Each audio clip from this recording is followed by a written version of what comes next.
Yo, so this is another camera video. A lot of the black recording videos are essentially just voice recordings that I've had on my phone for like forever that I decided to upload to YouTube because why not? So I did not record them, recently. Like those recordings are probably like months old, years old, and I just put them on my YouTube channel.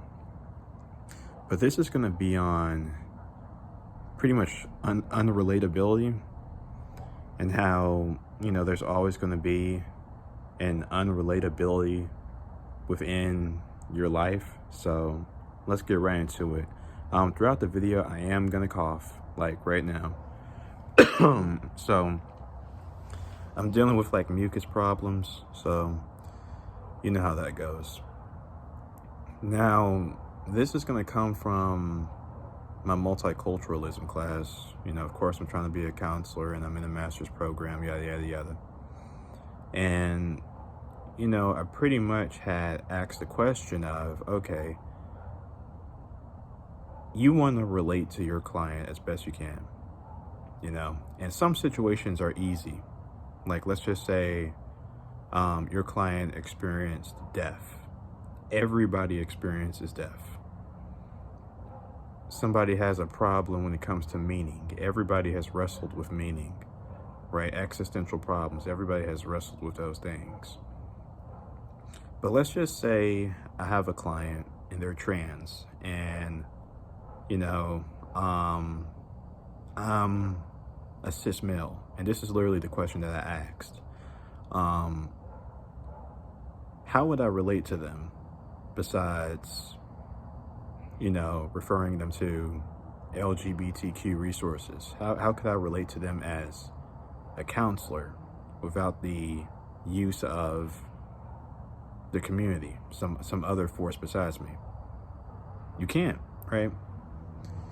And this problem is more than just a therapist-client problem that was within,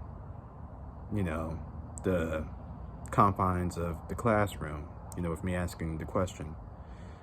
And, to add on, my teacher had countered with, I'm a white woman and you're a black man, so how could you help me out? Well, I told her I can't really help you out besides referring you to maybe other white women that can understand, but I can't really help you. And, I was trying to figure out ways to maybe alleviate this, and I realized that you really can't. It's just the way it is. And Nietzsche talked about it, where when it comes down to having a self, everything that goes on in it, everything that you experience inside of your psyche, the only person that's going to be able to understand it, feel it, and experience it is you.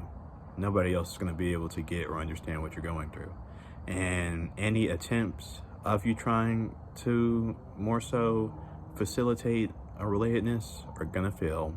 And not only are they gonna fail, it sort of puts you within the mindset of the herd, because you're trying to escape the responsibility of mastering the suffering that you're going through by forming language in order to connect with somebody else so that they might share the anxiety that you feel about what you're going through within your own head. But, it's not really going to work. Same way as how, with the questions that I asked in the classroom, there's no way for the counselor to help the client. And,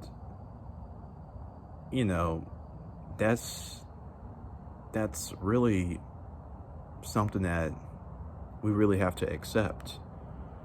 I think, the theme of a lot of the recordings that I've posted on my channel is that there's just certain things, certain realities that come with being a human being, that come with this reality that we don't talk about, but that are there.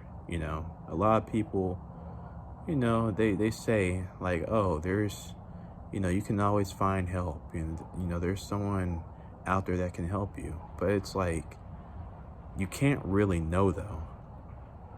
you can't really know. Like, the only person that you know will be able to understand is you for sure. But any external people outside of that, it's always questionable. And not only is it questionable, but you're within a situation to where you can't verify it. Um, you can't go into another person's psyche and see the phenomena that is going on within it. Um, the only way that you can be able to verify it, like I said, is with language, and language always has some like concealing type of aura to it. Like people can hide their intentions by using language. The intensity of an experience can be deadened by the use of language. Sometimes we don't even know what's going on within our own heads, and we try to describe it with words. So language, it does have this sorry attempt to blend in with a group, like Nietzsche talks about, that can fail. So, you know, in life, we are honestly, in certain areas, always going to be alone. And some of us are more alone than others. Like me as a black man, there's certain things about the black experience that I won't be able to relate to other black people about, and vice versa. So that can create an isolation. There are certain things about mental functioning that other people will not be able to understand when it comes to what goes on within my own head. And you're going to be by yourself with that. Like with my spirituality, I'm by myself in that. You're always going to be alone. And like I said, you might find, like in the beginning of the recording, people might can understand your existential concerns or whatever. But the immediate day-by-day stuff that involves like the concrete things that you can't escape from, like your body, ethnicity, mental health, that form of anguish that surprisingly, of course, Nietzsche deals with physiology a lot. So, those sorts of things, people aren't going to get it. You feel me? People are not going to be able to understand things that relate to that if they do not have the exact same composition that creates those problems in the first place. So, yeah, I guess this video title is, I'm watching a bug right now. I guess this video title is going to be You're Always Alone. And we're going to end it at that. So, anyways, peace.